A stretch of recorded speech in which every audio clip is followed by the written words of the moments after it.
નમસ્તે મિત્રો, શું તમે આજના પ્રશ્નના સોલ્યુશન માટે તૈયાર છો? આજનો આપણો પ્રશ્ન કોમ્પિટિટિવ એક્ઝામમાં પૂછાતું રિઝનિંગ કે જેમાં કેલેન્ડરના પ્રશ્નો પૂછાય છે તેના વિશે છે. તો ચાલો પ્રશ્નનું સોલ્યુશન કરીએ. તો આજનો આપણો પ્રશ્ન કેલેન્ડર વિશે છે. તેના માટે અમુક નિયમો તમે આગળના ભાગ જોયા હોય તો તેમાં નિયમો આપેલા છે. તે મુજબ લીપ યર અને લીપ યરમાં કેટલા દિવસ હોય તેની અહીંયા સમજૂતી આપવામાં આવેલી છે. જે નિયમ છે એ તમે જોઈ લેજો. આજનો આપણો પ્રશ્ન છે કે ગીતા પોતાના મહાનિબંધ પર સળંગ 8 દિવસ કામ કરે છે અને દર 9મા દિવસે વિરામ લે છે. જો તેણીએ સોમવારે કામ શરૂ કર્યું હોય તો તેણી છઠ્ઠી વારનો વિરામ અઠવાડિયાના કયા વારે લેશે?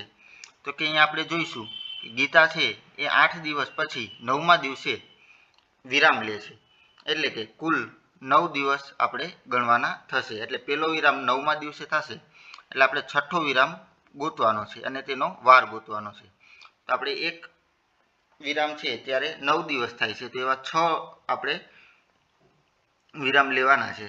તો અહીંયા આપણે 9 × 6 = 54 થશે. એટલે કે 54 દિવસ છે એ ત્યારે એનો છઠ્ઠો વિરામ આવે છે.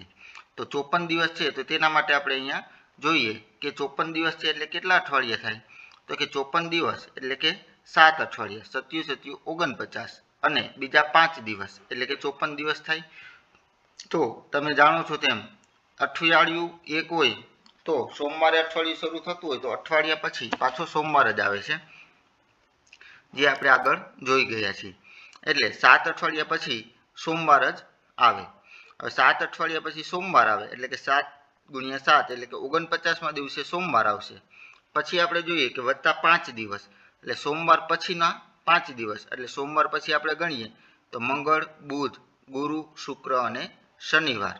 એટલે કે છઠ્ઠો વિરામ છે એ 7 અઠવાડિયા પછી સોમવાર છે ત્યારે એ લે છે.